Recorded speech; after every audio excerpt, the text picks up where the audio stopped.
Paus Fransiskus tutup usia.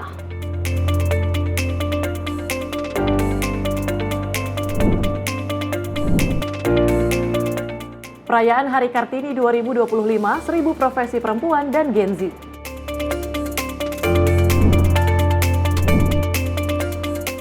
Direk Narkoba Polda Metro bongkar peredaran 10 kg sabu.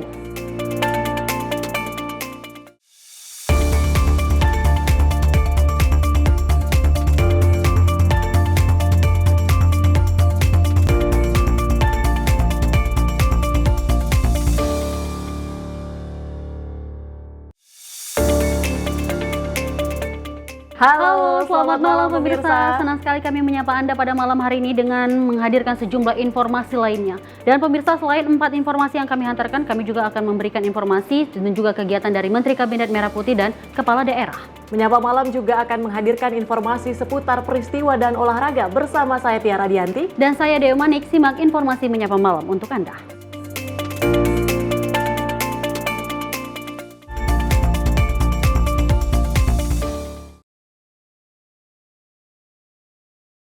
Dan pemirsa, kita awali informasi Menyapa Malam, kita utamakan dengan Paus Fransiskus, pemimpin gereja Katolik pertama dari Amerika Latin, meninggal dunia pada Senin 21 April 2025. Kabar duka cita atas wafatnya Paus Fransiskus tersebut disampaikan Vatikan dalam sebuah pernyataan video.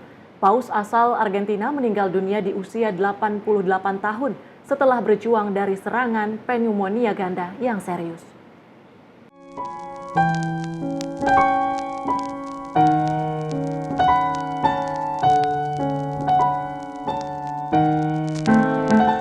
Vatikan secara resmi mengabarkan bahwa pemimpin umat Katolik seluruh dunia, Paus Fransiskus, meninggal dunia di usia 88 tahun. Kabar ini disampaikan ke publik oleh Camerlengo Vatikan, Kardinal Kevin Farrell. Dirinya menyatakan Paus Fransiskus tutup usia pada pukul 7.35 waktu setempat. Adapun sebelumnya kondisi kesehatan Paus Fransiskus menurun usai mengidap penyakit pneumonia dan dirawat di Rumah Sakit Gemelli, Kota Roma selama 38 hari. Seusai perawatannya di rumah sakit, Paus Fransiskus melakukan pemulihannya di kediamannya Casa Santa Maria, Kota Vatikan. Sehari sebelum wafat, Paus Fransiskus tampak terlihat pada perayaan Misa Paskah di lapangan Santo Petrus, Vatikan, bersama dengan puluhan ribu umat Katolik. Dari Jakarta, Max, tim redaksi Simpo TV melaporkan.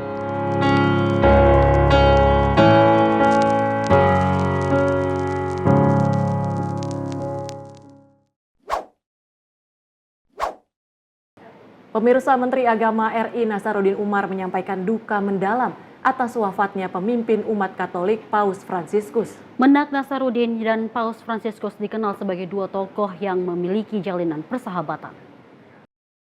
Menteri Agama Republik Indonesia Nasaruddin Umar menyampaikan duka mendalam atas wafatnya pemimpin umat Katolik Paus Fransiskus. Bagi Menak Nasaruddin, Paus Fransiskus ialah salah satu sahabat dekatnya. Menak Nasaruddin dan Paus Fransiskus dikenal sebagai dua tokoh yang memiliki jalinan persahabatan. Pada 5 September 2024, selaku Imam Besar Masjid Istiqlal, Profesor Nasaruddin Umar menandatangani deklarasi Istiqlal. Dalam kesempatan itu, Profesor Nasaruddin Umar mengenalkan kepada Paus Fransiskus bahwa Masjid Istiqlal adalah rumah besar bagi kemanusiaan. Saya Nasaruddin Umar, Menteri Agama Republik Indonesia, juga Imam Besar Masjid Istiqlal Jakarta, mengucapkan duka yang sedalam-dalamnya atas wafatnya Yang Mulia Paus Fransiskus. Tentu jasa dan persahabatan beliau tidak bisa kita lupakan. Baru saja telah mengunjungi Indonesia, termasuk mengunjungi Masjid Istiqlal dan memberikan pernyataan bersama yang sangat mengglobal. Baru saja dipanggil oleh Tuhan Yang Maha Kuasa. Tentu doa kita semoga Yang Mulia mendapatkan tempat yang layak di sisinya sesuai dengan kebajikan yang telah dilakukannya. Lebih lanjut, Menak berpesan kepada umat Katolik yang telah ditinggalkan Paus Fransiskus agar bersabar dalam menghadapi cobaan. Tim redaksi Simpo TV melaporkan. Berdasarkan informasi tadi pemirsa, kami seluruh kru yang bertugas dari Sinpo TV mengucapkan turut berduka cita yang sedalam-dalamnya atas kepergian dari pemimpin tokoh perdamaian, pemimpin Vatikan Paus Franciscus yang meninggal dan tutup usia pada umur 88 tahun. Semoga amal ibadah dan juga pernyataan kasih yang telah disampaikan dapat menginspirasi dunia. Dan kita lanjut informasi berikut ini pemirsa. Komisi 3 DPR menggelar rapat dengar pendapat umum atau RDPU bersama Direskrimum Polda Jawa Barat dan kuasa hukum mantan pemain sirkus serta pihak pengelola sirkus Taman Safari di Kompleks Parlemen Senayan, Jakarta pada Senin siang. Rapat tersebut untuk membahas terkait adanya dugaan penganiayaan terhadap mantan pemain Oriental Sirkus Indonesia di Taman Safari. Komisi 3 DPR menggelar rapat dengar pendapat umum atau RDPU bersama Direskrimum Polda Jawa Barat dan kuasa hukum mantan pemain sirkus serta pihak pengelola sirkus Taman Safari di Kompleks Parlemen Senayan, Jakarta pada Senin siang. Rapat dengar pendapat ini para mantan pemain sirkus Taman Safari diberikan kesempatan untuk memberikan penjelasan mengenai peristiwa yang dialami tersebut. Pasalnya mantan pemain sirkus mengaku bahwa mereka diambil usia sejak kecil dan diperbudak hingga dianiaya. Kasus tersebut pun merupakan kasus lama sehingga para mantan pemain sirkus ini baru belakangan ini untuk memberanikan diri melaporkan ke Komnas HAM. Dari Jakarta, Fahrizal, Davarizkiano, Sinpo TV melaporkan. Pemirsa, Wakil Ketua Komisi 13 DPR RI Dewi Asmara meminta pemerintah untuk segera menindaklanjuti dugaan kasus penyiksaan mantan pemain sirkus Taman Safari. Selain itu, ia pun juga meminta agar Kementerian Hak Asasi Manusia melakukan pendampingan atas laporan ini. Sejumlah mantan pemain Oriental Sirkus Indonesia mengadu ke kantor Kementerian Hak Asasi Manusia Kemenkumham terkait dugaan eksploitasi dan penyiksaan saat bekerja di Taman Safari. Di antaranya ada yang mengadu bahwa ada yang dipaksa tetap bekerja meski sedang hamil. Menanggapi hal ini, Wakil Ketua Komisi 13 DPR RI Dewi Asmara meminta pemerintah untuk segera menindaklanjuti dugaan pelanggaran hak asasi manusia yang diterima para mantan pegawai tersebut. Ia pun meminta agar Kementerian HAM melakukan pendampingan atas laporan ini. Dan menurut hemat saya ini tentu harus ada tindakan asalkan itu benar. Segera saja diselesaikan kepada pihak yang berwenang. Dalam hal ini ada penegakan hukum. Lebih lanjut, ia menuturkan bahwa menurutnya kejadian seperti ini bisa terjadi diantaranya karena kurangnya pengawasan dan juga kurangnya pengetahuan hak-hak pekerja. Sehingga kedepannya memerlukan perhatian lebih dalam dari semua pihak terkait. Dari Jakarta, tim redaksi Sinpo TV melaporkan. Menteri Kesehatan Budi Gunadi Sadikin mengharuskan calon dokter spesialis mengikuti tes psikologis sebelum masuk program pendidikan dokter spesialis. Kebijakan ini diambil dari kasus terungkapnya pemerkosaan oleh Priguna Anugrah Pratama. Dengan mengikuti tes ini bisa mengetahui kondisi kejiwaan peserta agar bisa melayani masyarakat dengan sebaik-baiknya. Menanggapi kasus pelanggaran etik dan disiplin tenaga medis yang terjadi secara berulang dalam waktu yang berdekatan, Kemenkes menegaskan agar peserta pendidikan spesialis wajib mengikuti tes psikologis. Budi berharap agar peserta tidak hanya mengedepankan kualitas dan keterampilan sebagai peserta pendidikan spesialis, namun budaya dari peserta itu sendiri dapat dibentuk dengan baik agar bisa meningkatkan pelayanan kepada masyarakat. Menkes terus mengangkat isu mengenai distribusi dokter spesialis, yang pendidikan spesialisnya tidak dilakukan langsung oleh konsulennya maupun gurunya, tetapi melalui seniornya. Hal tersebut tentunya akan mengurangi kualitas keterampilan dokter yang sedang menempuh pendidikan spesialis. Ingin menyampaikan penjelasan mengenai perbaikan-perbaikan yang akan kita lakukan. Berdasarkan kejadian-kejadian yang berulang terjadi mulai dari Semarang, Bandung, Jakarta, Manado, dan Medan terkait dengan para peserta program pendidikan dokter spesialis atau PPDS. Hal-hal yang terjadi terus-menerus ini benar-benar sangat memprihatinkan dan kami menyesalkan sekali kejadian-kejadian yang berdampak bukan hanya kepada bagi peserta didik, tapi juga terutama bagi masyarakat semua. Untuk itu, kami merasa harus ada perbaikan yang serius, sistematis, dan konkret bagi pendidikan program dokter spesialis ini. Nah, beberapa langkah-langkah konkret yang akan dilakukan nanti akan dijelaskan oleh Direktur Utama Rumah Sakit Hasan Sadikin, dan juga Rektor dan Dekan dari Fakultas Kedokteran Universitas Pajajaran. Tapi saya sebagai Menteri menitipkan beberapa hal yang perlu dilakukan kita ya, pemerintah, agar kualitas dan juga bukan hanya keterampilan, tapi budaya dari para peserta pendidikan dokter spesialis ini bisa kita bentuk dengan baik agar bisa meningkatkan pelayanan kesehatan bagi masyarakat. Beberapa hal yang saya titipkan agar benar-benar harus dilakukan. Yang pertama adalah pada saat rekrutmen dari calon peserta pendidikan dokter spesialis, itu diwajibkan untuk mengikuti tes psikologis. Sehingga dengan demikian, kita bisa mengetahui kondisi kejiwaannya dari bersangkutan untuk bisa melakukan pendidikan ini dan nantinya akan bisa melayani masyarakat dengan sebaik-baik. Budi Gunadi Sadikin menyebut bahwa screening psikologis harus dilakukan secara berkala tiap 6 bulan agar kondisi kejiwaan peserta dapat termonitor. Dari Jakarta, Adelia Saptiarina, Simpo TV melaporkan.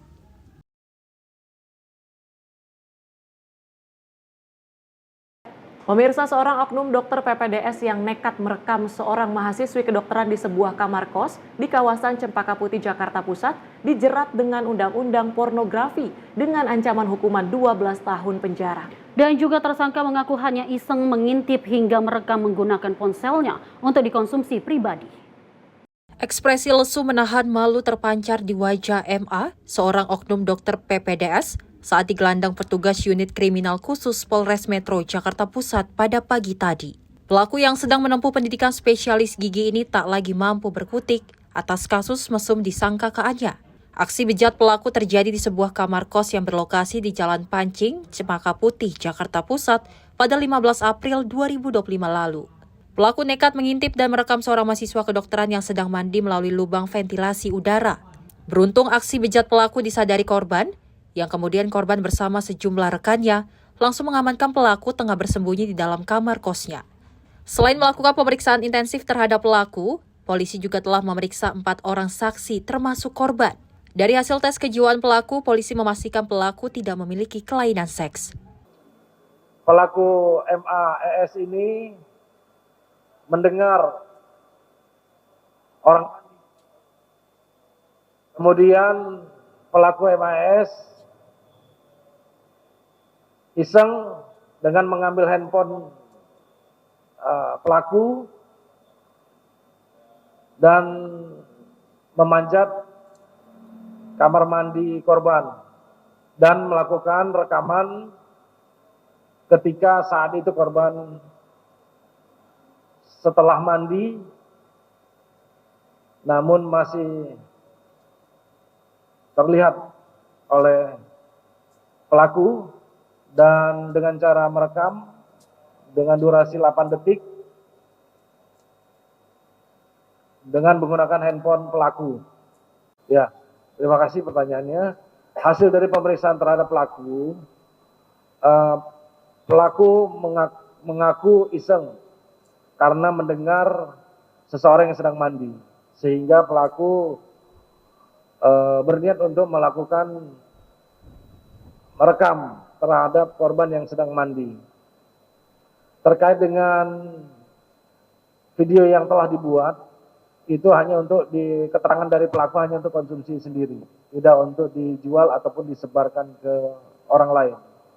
Pelaku mengaku sengaja mengintip dengan berpijak pada sebuah bangku untuk mencapai ventilasi udara kamar mandi korban. Namun begitu aksi mesumnya itu diakui pelaku hanyalah iseng dan untuk dikonsumsi pribadi. Hilaf, Pak. Hilaf, Pak. Sering berhasil korban, kontrasepsi atau gimana? Tidak pernah, Pak. Tidak pernah. Kenapa tiba-tiba tahu lubang ventilasi? Kalau lubang ventilasi udah ada, Pak, sejak saya masuk, Pak. Tapi tahu kalau korban tinggal di situ? Enggak tahu. Oh, berarti random ya? Oh, random berarti pernah tahu? Enggak pernah, Pak, baru sekali. Enggak. 3.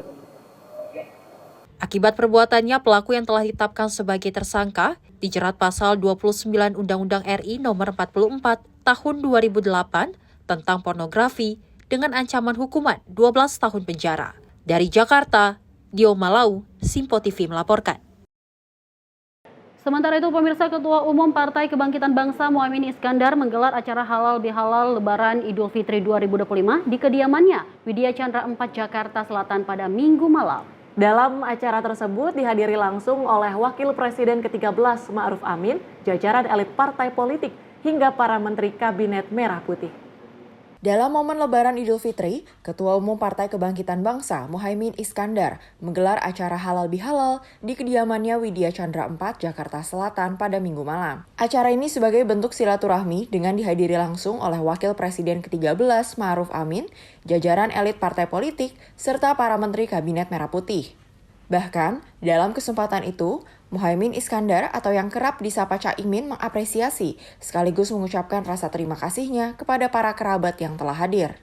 Oke Gus, gimana suasana halal bihalal hari ini Gus? Lancar aja? Ya alhamdulillah hari ini banyak teman-teman, banyak para kolega, banyak kiai yang berkenan hadir di halal bihalal yang saya dan keluarga laksanakan. Tentu apresiasi, rasa hormat dan terima kasih juga kepada teman-teman semua yang hadir, yang mana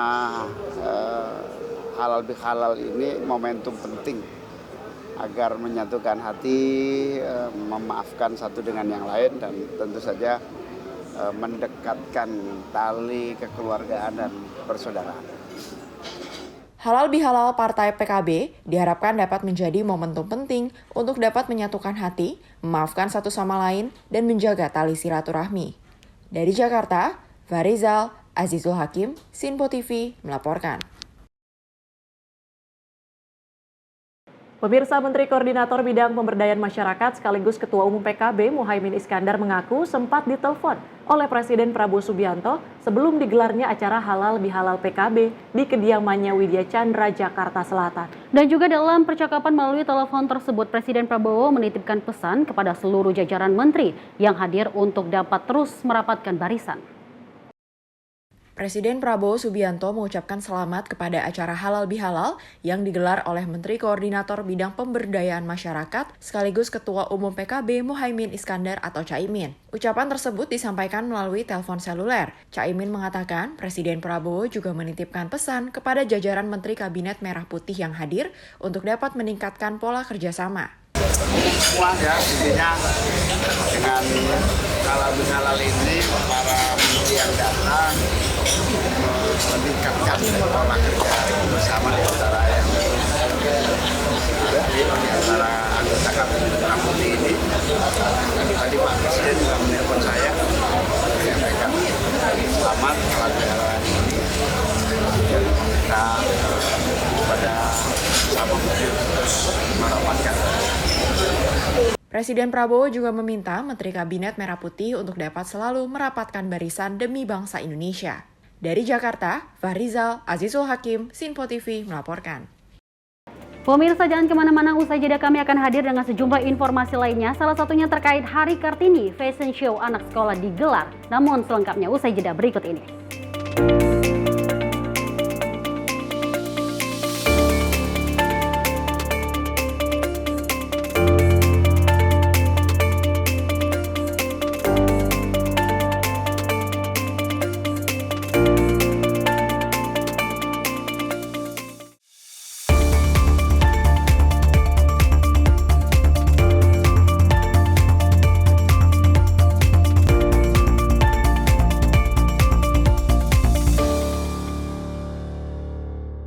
Pemirsa, Simpo TV kembali hadir menemani Anda dengan berbagai informasi yang telah kami rangkum dalam sepekan.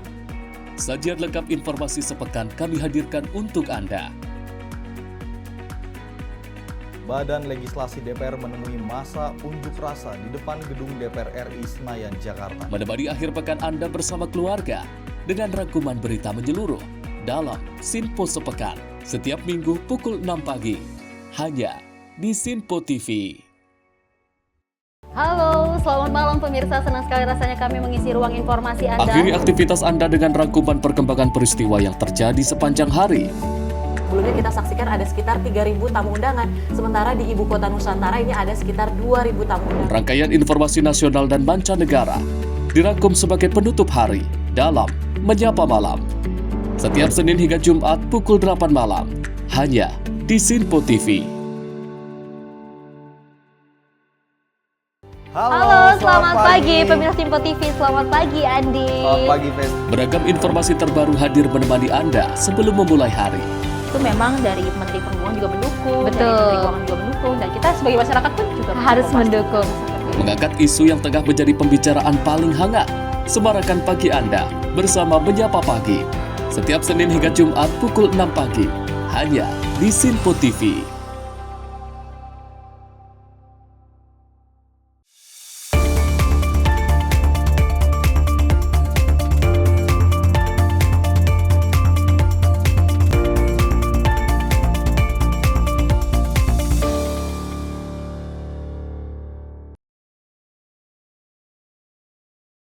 Anda masih menyaksikan Menyapa Malam. Pemirsa, Kongres Wanita Indonesia menggelar program 1000 Profesi Perempuan pada Hari Kartini 2025 untuk mendorong kesetaraan dan kepemimpinan perempuan. Tema 1000 Profesi Perempuan dan Gen Z menjadi pelopor berkarya tanpa batas, menghargai peran perempuan dan Gen Z sebagai agen perubahan. Dalam rangka memperingati Hari Kartini tahun 2025, Kongres Wanita Indonesia menghadirkan program 1000 Profesi Perempuan pada 21 April 2025 yang dilaksanakan di Tenis Indoor Senayan, Jakarta. Program ini bertujuan untuk mendorong pembangunan bangsa dengan menjunjung kesetaraan, inklusi, dan kepemimpinan perempuan di berbagai sektor. Sebagai bagian dari roadmap besar menuju 100 tahun KOANI pada 2028, program ini juga menjadi kontribusi nyata perempuan Indonesia dalam mewujudkan visi Indonesia Emas 2045. Peringatan Hari Kartini 2025 mengusung tema 1000 Profesi Perempuan dan Gen Z menjadi pelopor berkarya tanpa batas, yang menjadikan momen ini sebagai bentuk apresiasi terhadap kiprah perempuan lintas generasi, khususnya generasi Z. Generasi muda ini tampil sebagai agen perubahan di berbagai bidang seperti teknologi, pendidikan, seni, dan kepemimpinan. Melalui kegiatan ini diharapkan dapat menunjukkan bahwa perempuan masa kini tidak lagi dibatasi oleh stereotip, melainkan menjadi sumber inspirasi dan kekuatan besar dalam pembangunan bangsa. Acara peringatan ini turut dihadiri oleh berbagai tokoh penting seperti Selvi Gibran Rakabuming, istri Wakil Presiden RI, Lestari Mordijat, Wakil Ketua MPR RI, dan Arifah Khoiri Fauzi, Menteri Pemberdayaan Perempuan dan Perlindungan Anak RI, serta sejumlah undangan lainnya. Yang saya hormati para Menteri Kabinet Merah Putih yang hadir, Ketua Umum Kongres Wanita Indonesia beserta jajarannya, mana ini dari KOANI dan jajarannya. Makasih semuanya. Para tokoh perempuan, pimpinan organisasi, diaspora, akademisi, kemudian perwakilan 1000 profesi perempuan dan Gen Z, mana ini yang sudah hadir dari seluruh Indonesia. Terima kasih sudah hadir di tengah-tengah kita semua, menjadi bagian dari perayaan Hari Kartini tahun 2025 ini bersama seluruh perempuan-perempuan hebat yang luar biasa, karena kita ketahui hari ini tepat tanggal 21 April adalah peringatan Hari Kartini, namun keinginan kita bukanlah hanya momentum peringatannya saja, tapi kita bisa meneruskan cita-cita dari Raden Ajeng Kartini. Kedepannya adalah perempuan akan menjadi perempuan yang berdaya, menjadi perempuan yang mandiri, menjadi perempuan yang berpendidikan, menjadi perempuan yang mempunyai mimpi tinggi, bisa meraih mimpi-mimpinya, dan tentu saja bisa berguna untuk bangsa dan negara, khususnya masyarakat Indonesia. Harapan dan doa semoga semangat Kartini terus menginspirasi dan menyala dalam diri setiap perempuan Indonesia, mendorong mereka untuk terus berjuang dan berkontribusi dalam memajukan negara. Tim redaksi Sinpo TV melaporkan. Dan pemirsa, peringati hari lahir pahlawan perempuan Raden Ajeng Kartini yang sering dikenal dengan R.A. Kartini, Sekolah Dasar Islam Al-Amjad Cipete Utara, Kebayoran Baru, Jakarta Selatan, ini menggelar fashion show pakaian adat Nusantara. Selain pertunjukan pakaian adat, orang tua murid juga menggelar UMKM makanan khas daerah. Berjalan dengan menggunakan pakaian adat dari berbagai daerah di Indonesia, siswa-siswi Sekolah Dasar Islam Al-Amjad Cipete menggelar acara fashion show di halaman sekolah Senin pagi. Bergaya seperti model, siswa-siswi menampilkan ciri khas pakaian adat kepada juri. Salah satu peserta, Sakila, siswi kelas 4, mengatakan dirinya mengikuti acara fashion show ini untuk peringati pengorbanan R.A. Kartini. Dirinya ingin seperti R.A. Kartini yang membela kaum perempuan. Jawa Tengah, ini dalam rangka apa sih? Hari Kartini ya? Hari ini kita mengadakan peringatan hari lahir R.A. Kartini yang memang setiap tahun kita diadakan mulai dari kelas 1 sampai kelas 6. Kegiatan kami yaitu lomba fashion show yang menampilkan baju berbagai Nusantara. Kami berjumlah 216, 90% mengikuti kegiatan ini karena kita barengin dengan kegiatan Market Day. Itu pakai adat Palembang.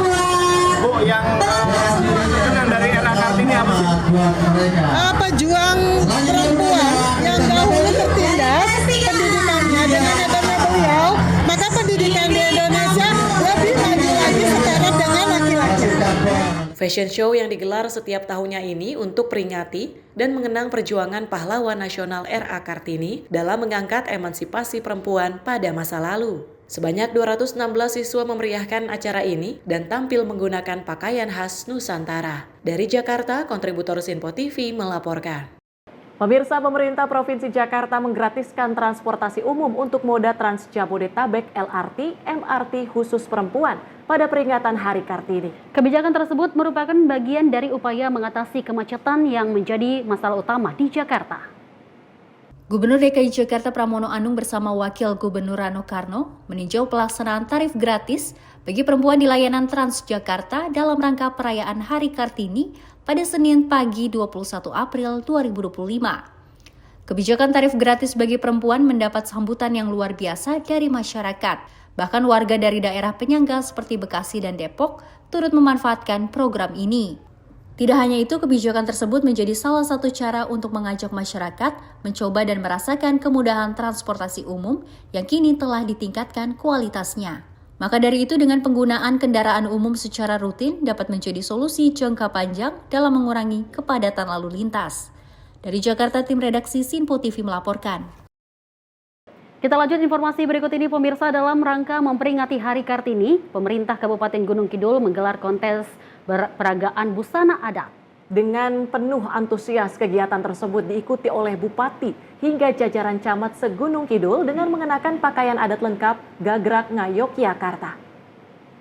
Dalam rangka memperingati Hari Kartini 2025, pemerintah Kabupaten Gunung Kidul menyelenggarakan kontes peragaan busana adat Jawa. Dilaksanakan di Bangsal Sewokoprojo, Gunung Kidul, kegiatan tersebut diikuti oleh jajaran Forkopimda, mulai dari Bupati, Kepala OPD, hingga camat-camat se-Kabupaten Gunung Kidul.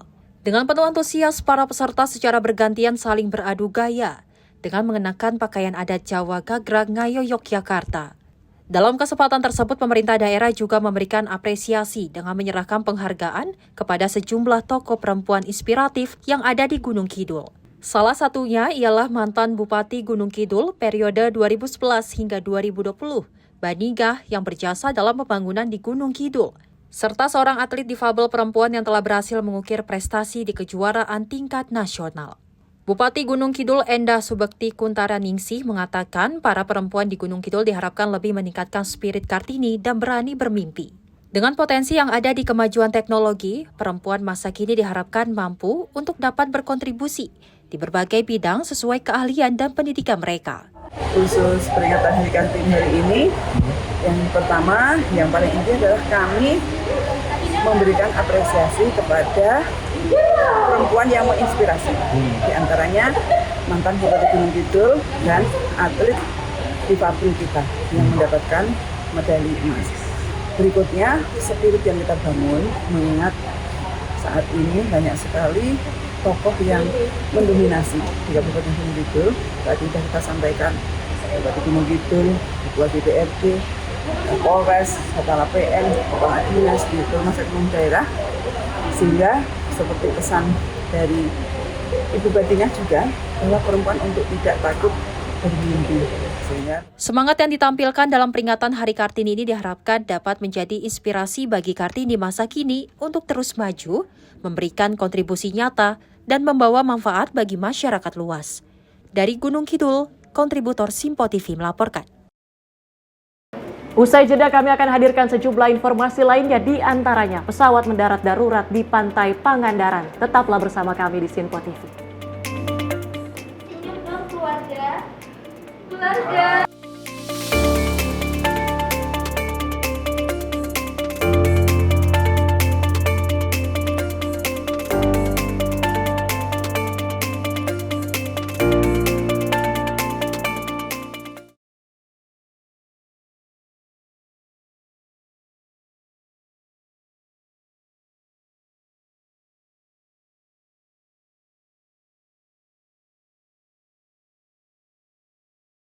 Halo pemirsa, kami kembali hadir dengan sejumlah informasi yang kami himpun dari berbagai penjuru dunia. Rangkaian informasi yang membuat akhir pekan Anda begitu bermakna. Sebuah kelompok di Afrika Selatan memberikan layanan pertunjukan film dengan tenaga surya. Berita yang menjadi sorotan media dari dalam dan luar negeri, kami hadirkan untuk menemani pekan Anda dalam Simpo Dunia Sepekan, Sabtu dan Minggu pukul 9 pagi, hanya di Simpo TV.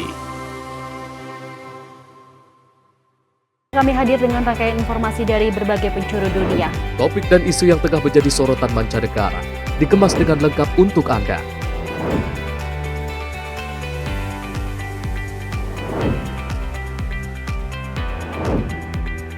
Peristiwa penting yang terjadi dari berbagai belahan dunia ini hadir dalam Simpo Dunia setiap Senin hingga Jumat pukul 7:30 malam hanya di Simpo TV.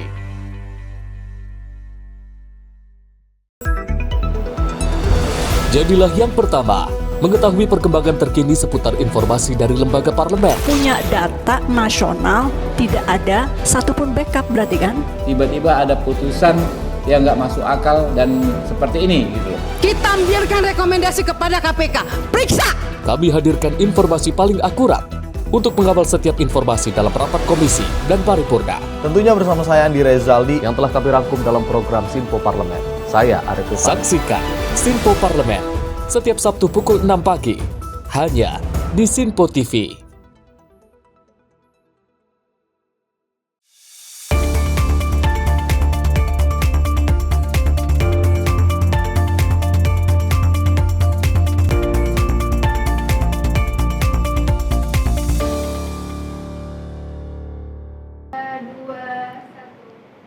Terima kasih pemirsa, Anda kembali menyaksikan informasi Menyapa Malam dan kita lanjutkan informasi berikut ini. Direktorat Reserse Narkoba Polda Metro Jaya berhasil menggagalkan peredaran narkotika jenis sabu di wilayah Tangerang, Banten. Dari tangan kurir narkoba, petugas kepolisian berhasil mengamankan barang bukti sabu seberat 10.059 gram atau 10 kilogram.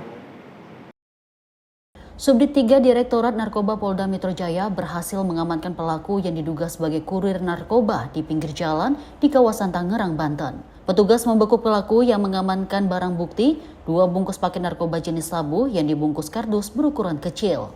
Usai dilakukan interogasi oleh penyidik Kasubdit 3 Direktorat Narkoba Polda Metro Jaya, AKBP Adri Chandra mengatakan pelaku mengaku menyimpan narkoba di beberapa lokasi dan ditemukan 8 kantong besar serta 6 kantong sedang yang berisikan narkoba jenis sabu dengan total mencapai lebih dari 8 kg. Ini kami telah mengamankan tersangka pelaku narkoba atas nama inisial S dengan barang bukti seberat 10 kg narkotika jenis sabu atau metamfetamin di wilayah Tangerang. Untuk selanjutnya, tersangka dan barang bukti akan kami bawa ke Direktorat Reserse Narkoba dan dilakukan penyelidikan lebih lanjut. Adapun dari tangan pelaku, polisi berhasil mengamankan barang bukti sabu seberat 10.003,59 gram atau 10 kg. Saat ini pelaku beserta seluruh barang bukti telah diamankan Direktorat Reserse Narkoba Polda Metro Jaya untuk pemeriksaan lebih lanjut. Dari Jakarta, Jihan Nabila Mutia Anggiani, Sinpo TV melaporkan. Pemirsa, sebuah pesawat jenis capung diduga mengalami gagal mesin sesaat setelah lepas landas dari Bandara Susi International Beach Street, Pantai Pangandaran pada Minggu 20 April 2025. Tidak ada korban jiwa dalam kejadian tersebut. 2 awak pesawat langsung dilarikan ke RSUD Pandega, Pangandaran untuk menjalani pemeriksaan kesehatan.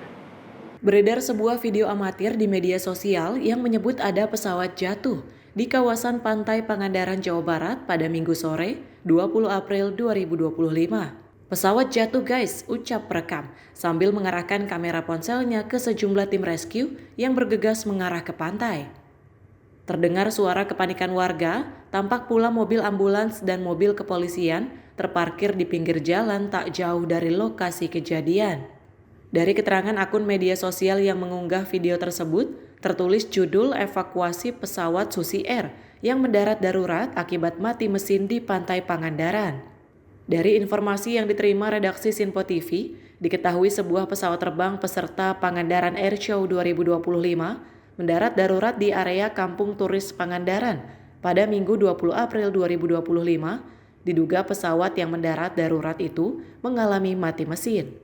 Pesawat kecil yang mendadak mendarat itu berwarna putih dengan polet orange dan biru bertuliskan PK S350. Setelah kejadian itu, petugas langsung memasang garis polisi di lokasi jatuhnya pesawat.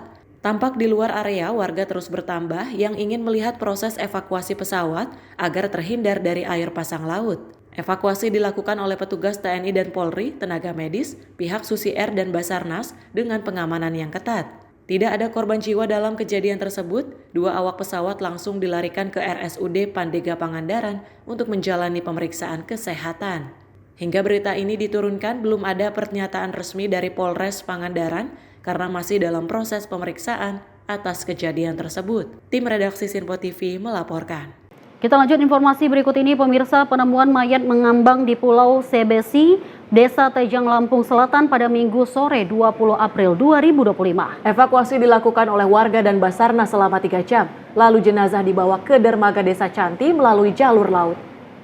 Penemuan mayat laki-laki di Desa Tejang dilaporkan ke Camat Firdaus sekitar pukul 16 waktu Indonesia bagian Barat dan mayat ditemukan sekitar pukul 15:15 waktu Indonesia bagian Barat oleh warga setempat. Proses evakuasi mayat dilakukan oleh warga dengan bantuan Basarnas dan memakan waktu sekitar 3 jam. Diketahui identitas jenazah bernama Ahmad Nasuha, 32 tahun, merupakan warga Desa Raja Luhur, Lampung Timur. Ketika jenazah sampai di pelabuhan Desa Canti, tampak para warga ikut membantu jalannya proses evakuasi. Bersama pihak Basarnas, Polairut, Babinsa, anggota Polsek Kalianda, hingga aparatur Kecamatan Raja Basa. Evakuasi berlangsung melalui jalur laut menggunakan kapal Basarnas dari Pulau Sebesi menuju dermaga Desa Canti dimulai pada pukul 16 waktu Indonesia bagian Barat dan tiba di daratan sekitar pukul 18 waktu Indonesia bagian Barat. Proses evakuasi tersebut berlangsung dalam suasana haru karena disaksikan langsung oleh pihak keluarga korban. Usai dievakuasi, jenazah langsung dibawa menuju RSUD Bob Bazar Kalianda menggunakan mobil ambulans untuk diperiksa lebih lanjut. Dari Jakarta, Adelia Saptiarina, Sinpo TV melaporkan.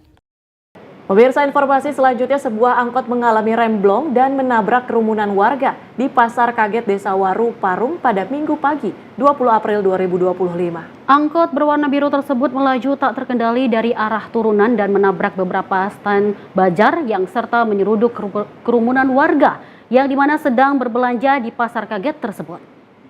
Insiden ini terjadi pukul 7:30 waktu Indonesia bagian Barat dan terekam kamera warga kemudian viral di media sosial. Dalam video yang diunggah terlihat suasana Pasar Kaget yang ramai sebelum tiba-tiba dikejutkan oleh sebuah angkot berwarna biru yang meluncur tanpa kendali. Angkot tersebut diduga mengalami remblong dan menghantam beberapa stand bazar yang sedang dipadati pengunjung. Akhirnya sejumlah warga dari berbagai kalangan mulai dari ibu-ibu, anak-anak hingga pesepeda yang berada di jalur lintas mengalami luka-luka. Peristiwa ini memicu kepanikan massal. Di antara pengunjung pasar, banyak warga berlarian untuk menyelamatkan diri. Sementara ada beberapa korban luka yang segera dilarikan ke puskesmas terdekat. Selain itu, situasi sempat kacau hingga petugas keamanan dan relawan datang membantu evakuasi korban, serta mengamankan lokasi kejadian. Dari Jakarta, Adelia Saptiarina, Sinpo TV melaporkan.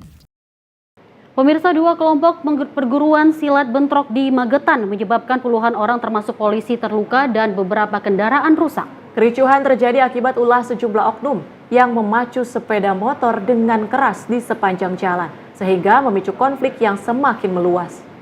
2 kelompok perguruan pencak silat terlibat bentrok di Kabupaten Magetan, Jawa Timur, tepatnya di Jalan Raya Goranggareng, Desa Madigondo, Takeran, pada Minggu sore 20 April 2025. Bentrokan tersebut melibatkan puluhan pesilat dan mengakibatkan beberapa anggota polisi juga terluka. Kerusakan juga terjadi pada sejumlah kendaraan yang terkena lemparan batu dari kedua belah pihak yang bertikai. Meski begitu, dalam insiden ini tidak ada korban jiwa yang dilaporkan. Akibat kerusuhan tersebut, suasana di sekitar lokasi menjadi tegang dan memanas. Kapolres Magetan AKBP Erik Bangun Prakasa menjelaskan bahwa pihaknya langsung bertindak dengan cepat menurunkan 200 personel gabungan, dibantu BKO Brimob Madiun dan Kodim 0804 Magetan, guna meredam bentrok antar kedua perguruan pencak silat tersebut. Bentrokan terjadi setelah acara halal bihalal yang digelar oleh salah satu kelompok silat di Kecamatan Takeran. Meski petugas sudah melakukan penyekatan di beberapa titik perbatasan Magetan Madiun, kericuhan tetap tak terelakkan. Bentrokan dipicu oleh beberapa oknum yang menggeber sepeda motor di sepanjang jalan, hingga mengakibatkan konflik yang semakin membesar. Pihak kepolisian berencana mengadakan pertemuan dengan pimpinan kedua perguruan pencak silat yang terlibat untuk mencari solusi dan menyelesaikan konflik tersebut.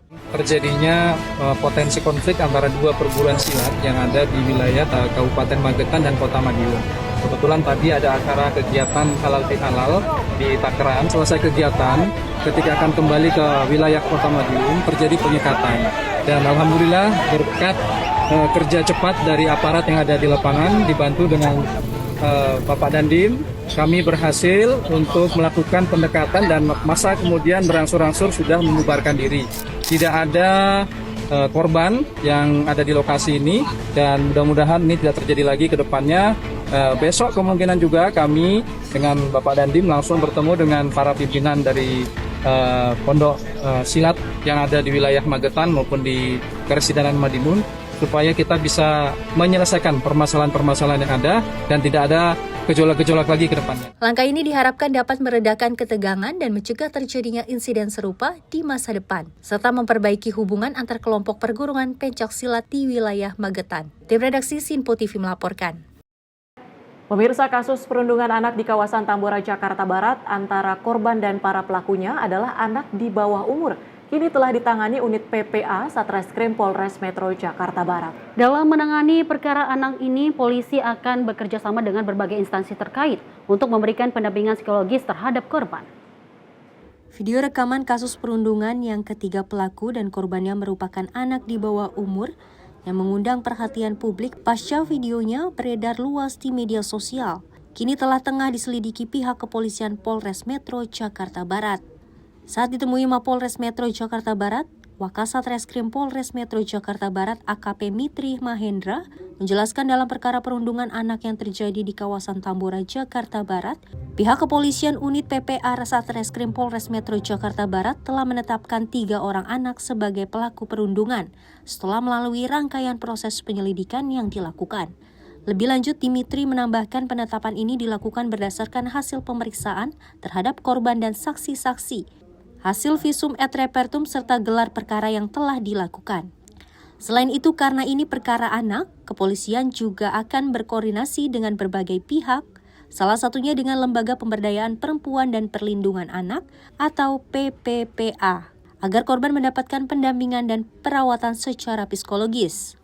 Sementara itu, ketiga pelaku anak kini telah dititipkan di Rumah Aman Handayani, mengingat status mereka yang masih di bawah umur, di mana penanganan perkara kasus ini akan dilakukan sesuai dengan Undang-Undang Nomor 11 Tahun 2012 tentang Sistem Peradilan Pidana Anak.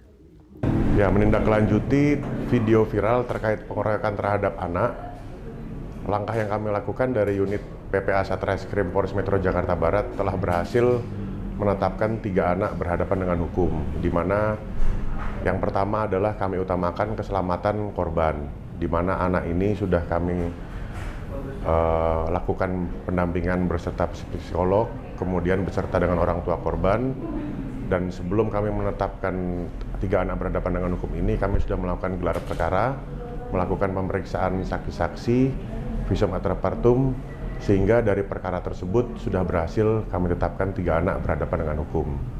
Dan lebih lanjutnya, 3 anak berhadapan dengan hukum ini kami titipkan di rumah aman Handayani, mengingat usia 3 orang anak berhadapan dengan hukum ini masih di bawah umur. Dari hasil penyelidikan kami bahwa kami dapati 3 anak berhadapan dengan hukum ini melakukan perbuatan sesuai dengan video yang viral tersebut. Langkah yang terutama kami lakukan adalah kami melakukan pendampingan terhadap korban beserta dengan psikolog dan Dinas Perlindungan Perempuan dan Anak, sehingga korban ini tidak mendapatkan atau tidak mengalami gangguan psikologi lagi. Harapan kami adalah kepada orang tua masyarakat semoga semakin mengawasi dan memberikan edukasi terhadap anak, sehingga anak tidak melakukan perbuatan yang sesuai dengan hal-hal yang tidak diinginkan oleh masyarakat. Di sisi lain, dengan adanya kasus perundungan anak tersebut agar bisa dijadikan pembelajaran berharga dan menjadi perhatian bersama, khususnya bagi kita para orang tua untuk lebih memperhatikan dan mengawasi pergaulan anak-anak kita. Di mana peran dari lingkungan khususnya dari keluarga itu sangatlah penting dalam membentuk karakter anak agar tidak terjerumus ke perilaku-perilaku menyimpang. Dari Jakarta, tim kontributor Sinpo TV melaporkan. Pemirsa, Basarnas Natuna Kepulauan Riau mengevakuasi seorang pendaki yang mengalami cedera pada kaki di atas Gunung Randai. Pendaki seorang remaja bernama Alia, warga desa Batu Gajah, Kecamatan Bunguran Timur, berhasil dievakuasi pada Sabtu malam 19 April 2025. Tim SAR gabungan Natuna mengevakuasi seorang pendaki gunung atas nama Alia, 18 tahun, yang merupakan warga desa Batu Gajah, Bunguran Timur 2, Kabupaten Natuna, yang mengalami cedera pada kaki saat turun dari Gunung Ranai pada Sabtu 19 April 2025. Dari informasi yang didapatkan, korban mengalami cedera terkilir pada kaki ketika hendak turun dari puncak gunung. Disinyalir saat itu korban terpeleset hingga mengalami cedera pada kaki kanan akibat kelelahan selama perjalanan kembali ke base camp. Proses evakuasi pun berjalan lancar dengan dilakukannya per-hospital treatment kepada korban sebelum dibawa turun menggunakan tandu oleh tim SAR gabungan. Tim redaksi Sinpo TV melaporkan. Pemirsa, informasi olahraga tadi sekaligus menutup jumpa kita di Menyapa Malam kali ini. Saya Tiara Dianti, mewakili seluruh kerabat kerja yang bertugas, pamit undur diri. Terima kasih dan sampai jumpa.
Sinpo TV, News, Sport, Entertainment.